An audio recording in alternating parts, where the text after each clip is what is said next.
Hello friends, good morning and welcome to Easy English Jabalpur channel. We will talk about a preposition with today.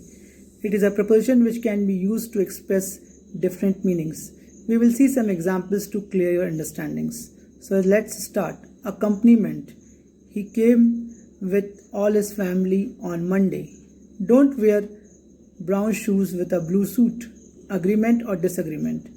I don't agree with my brother in all the matters. But I agree with my brother in financial matters. Instrument. Please cut the cake with this knife, or don't hit the dog with knife.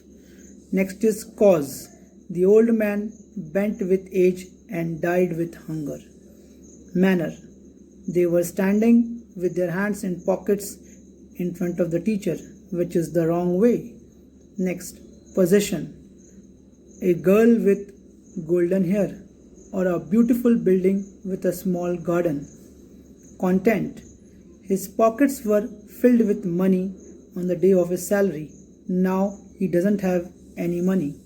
So these are some uses of with preposition, friends. I hope you have learned these uses and you will use it in your written English or spoken English.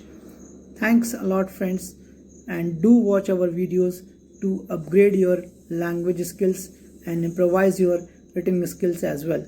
Have a nice day. Bye bye.